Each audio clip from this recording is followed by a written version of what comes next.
মহিলা চিকিৎসকৰ হত্যাকাৰীক ফাঁচীৰ দাবী ছেইণ্ট থমাছ স্কুলৰ শিক্ষাৰ্থীৰ বন্তি প্ৰজ্বলন ন্যায় বিচাৰ কামনাৰে মমবাতি সমতল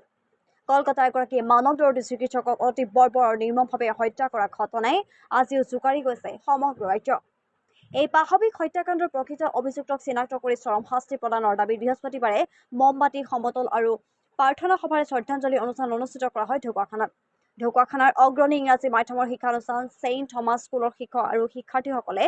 বৃহস্পতিবাৰে সন্ধিয়া প্ৰয়াত চিকিৎসকগৰাকীৰ আত্মাৰ চিৰশান্তি কামনাৰে মমবাতি সমতল কৰে বিদ্যালয় প্ৰাংগণৰ পৰা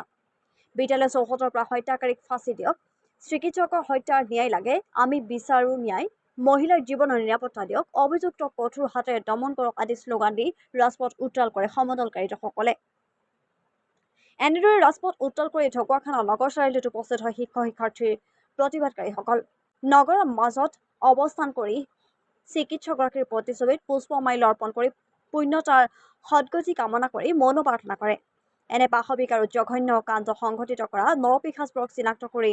চূড়ান্ত আইনগত কঠোৰ শাস্তি প্ৰদানৰ দাবী জনায় শিক্ষাৰ্থীসকলে আমি ডক্টৰ মৌমিতা দেৱনাথক মানে জাষ্টিচ পাবলৈ এনেকুৱা কৰিছোঁ আৰু যাতে মানে ৰেপিষ্টজনক গভৰ্ণমেণ্টে ভালকৈ যেনে শাস্তি দিয়ে আৰু যাতে মানে মৌমিতাৰ লগত যেনেকুৱা হৈছে বেলেগৰ লগত যাতে আৰু তেনেকুৱা নহওক আৰু ৰেপিষ্টজনক যাতে ভালকৈ শাস্তি দিয়ে আমি তাকে বিচাৰোঁ কোন স্কুলৰ পৰা কৰিছা আমি ঢকুৱাখানা ছেইণ্ট থমাছ স্কুলৰ পৰা কৰিছোঁ কি কৰিলা আমি স্কুলৰ পৰা কেণ্ডেল লাইট মাৰ্চ কৰিছোঁ যাতে সকলোৱে শুনক আৰু সকলোৱে আমাৰ লগতে মানে সহযোগ কৰক আৰু সকলোৱে যাতে মানে দেৱলীনাক জাষ্টিচ পোৱাত মানে সহায় কৰক